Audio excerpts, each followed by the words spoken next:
మీ business ఏదైనా మీ ఊర్లో promotion చేయాలంటే అది సుమన్ టీవీతోనే సాధ్యం. ఇప్పుడే సంప్రదించండి.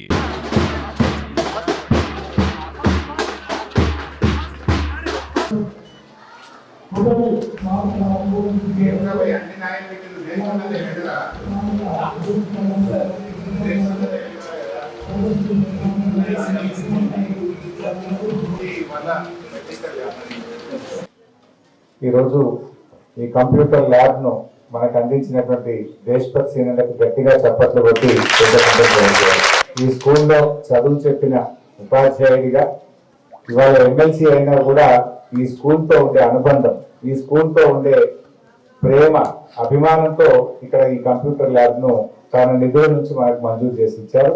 వారికి నేను మీ అందరి తరఫున కూడా ధన్యవాదాలు తెలియజేస్తా ఉన్నాను.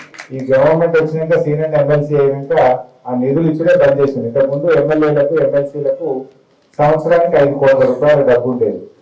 కానీ కొత్త ప్రభుత్వం వచ్చిన తర్వాత ఆ ఎమ్మెల్యేలకు ఎమ్మెల్సీలకు ఇచ్చే డబ్బు 1 రూపాయి కూడా ఇస్తలేదు. కేసీఆర్ గారు ప్రభుత్వ పాఠశాలని బలోపేతం చేయాలని ఆ రోజు ఆంగ్ల మాధ్యమాన్ని ప్రవేశపెట్టారు. పిల్లలందరూ గవర్నమెంట్ స్కూల్ అంటే తెలుగు మీడియం అని అందరూ ప్రైవేట్ స్కూళ్ళకి పోవడం ప్రారంభించింది. లేదు, ఈ స్కూళ్లను కాపాడాలి, ఈ స్కూళ్లను బలోపేతం చేయాలని చెప్పి ఆ రోజుల్లో కేసీఆర్ గారు ఇంగ్లీష్ మీడియంను ఈ ప్రభుత్వ పాఠశాలలో ప్రారంభించారు. అంతేకాదు మధ్యాహ్న భోజనంలో సన్న బియ్యం, పాత బియ్యంతో పిల్లలకు కడుపు నిండా అన్నం పెట్టాలని కూడా కేసీఆర్ గారు ఆలోచించారు. అంతేకాదు కార్పొరేట్ స్కూళ్లతో సమానమైన వసతులు కల్పించాలని ఎంఓఎంబి మన ఊరు మనబడి కింద అన్ని స్కూళ్లను కూడా మోడర్నైజ్ చేస్తూ డిజిటల్ క్లాస్ రూమ్లను కూడా తీసుకొచ్చారు. కాంపౌండ్ వాల్ కానీ, మంచి పెయింటింగ్ కానీ, వాటర్ ఫెసిలిటీ కానీ, టాయిలెట్స్ ఫెసిలిటీ కానీ, డ్రింకింగ్ వాటర్ ఫెసిలిటీ, ఇవన్నీ కూడా కేసీఆర్ గారు తెచ్చారు. చూడండి మన స్కూల్ ఎంత నీట్ గా ఉంది. నాకు తెలిసి ఇంత ఏ ప్రైవేట్ స్కూల్ కూడా ఇంత ప్లే గ్రౌండ్ తో ఇన్ని మంచి వసతులతో అంటే ఇంత మంచి స్కూలు ఇవాళ ఇక్కడ ఇవాళ అన్ని స్కూళ్ళు ఏర్పడి చిన్నకోడూరు మండలంలో నాకు తెలిసి ఒక 28 స్కూళ్ళు అప్పుడు మన ఊరు మనబడి కింద చేసినాం. ఇంకా కొద్దిగా మిగిలిన 12-13 ఉండే థర్డ్ ఫేజ్ కింద. కానీ ఇలా ప్రభుత్వం మారంగానే ఈ ప్రభుత్వం మన ఊరు మనబడి కార్యక్రమాన్ని ఆపేసింది. ఏం లాభం ఆపేస్తే? ఎలా దాన్ని కంటిన్యూ చేసి ఉంటే ఆయన స్కూల్ కూడా అయిపోతుండే. ఇవాళ చిన్నకోడూరు అప్పుడు నేను ఫేజ్ 1 లో పెట్టింది. ఫస్ట్ ఫేజ్ లో 29-30 లక్షల రూపాయలు పెట్టినాం. దీనికి చాలా చక్కగా అయింది. ఈ మధ్య మీరు ఊరికే సీసీ రోడ్ కావాలని కూడా మీ ప్రిన్సిపల్ గారు, హెడ్ మాస్టర్ గారు అడిగితే మా ఉమేష్ గారు, మా సీను చక్కగా ఇవాళ మీరు కోరిక మేరకు 15 లక్షలతో సీసీ రోడ్ కూడా వేసి చక్కగా మీ పిల్లల వర్క్ కూడా కనిపిస్తుంది. ఎంత మంచి చెట్లు, ప్రశాంతమైన వాతావరణం, చుట్టూ కాంపౌండ్ వాళ్ళు, మంచి తరగతి గదులు, డిజిటల్ క్లాస్ రూము, ఇప్పుడు సీనన్న ఇచ్చిన కంప్యూటర్ రూము, ఇన్ని మంచి ఫెసిలిటీస్ ఇవాళ ప్రభుత్వ పాఠశాలలో వచ్చినాయి.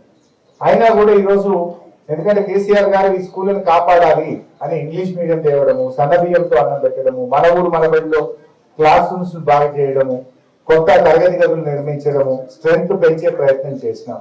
అయితే ప్రస్తుతం వచ్చిన గవర్నమెంట్ ఏం చేసిందంటే ప్రభుత్వ పాఠశాలలో ఒక్క క్లాస్ రూమ్ కట్టలే. ఇక్కడ 20 నెలలు అయింది గవర్నమెంట్ వచ్చి, ఒక్క తరగతి గది కూడా ఇక్కడ కట్టింది లేదు.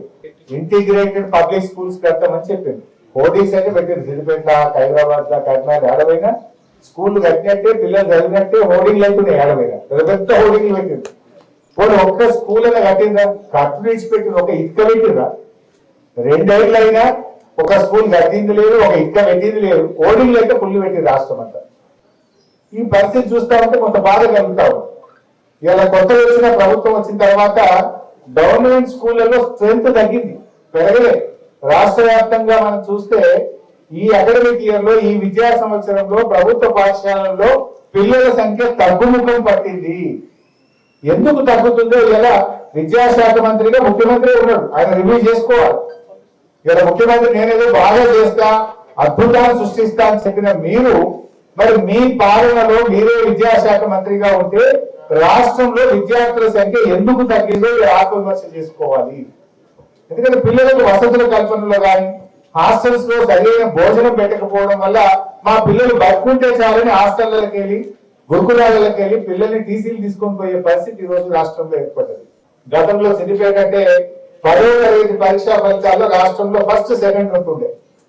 ఈ గవర్నమెంట్ వచ్చినాక మనం ఎక్కడికో 24వ స్థానానికి పోయినాం. ఫస్ట్కి వెళ్ళి 24 పడిపోయినాం.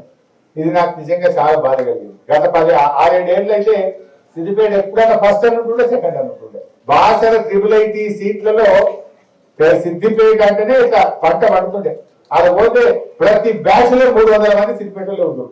ఈ సంవత్సరం ఎందుకో అది వెనకడుగు పడతా ఉంది. పగబట్టిందా, కష్టపట్టిందా, కుట్ర చేస్తుందా నాకైతే తెలియదు, కానీ దీని వెనక లాగుతా ఉన్నారు. అట్లీస్ట్ మన నియోజకవర్గం వరకైనా పిల్లలకు మంచి ఎడ్యుకేషన్ ఇస్తూ మంచి ర్యాంకు వచ్చే విద్యా సంవత్సరంలో వచ్చే విధంగా, పిల్లలకు మంచిగా IIITలో సీట్లు వచ్చే విధంగా మన కృషిని, మన ప్రయత్నాన్ని కొనసాగిద్దామని చెప్పి ఈ సందర్భంగా మరొకసారి తెలియజేస్తూ, మరి ఈరోజు సిటిజన్స్ క్లబ్ వాళ్ళు కూడా 50 మంది పిల్లలకు స్పోర్ట్స్ యూనిఫామ్స్ కూడా ఇస్తా ఉన్నారు. వారికి కూడా నేను హృదయపూర్వకంగా సిటిజన్స్ క్లబ్ వారికి కూడా ధన్యవాదాలు కూడా తెలియజేస్తా ఉన్నా. మీ తల్లిదండ్రులకు మంచి పేరు తెచ్చే విధంగా పైకి ఎదగాలని మనసారా కోరుకుంటూ మరోసారి దేశపతి సీనన్నకు మా అందరి తరఫున ధన్యవాదాలు తెలియజేస్తూ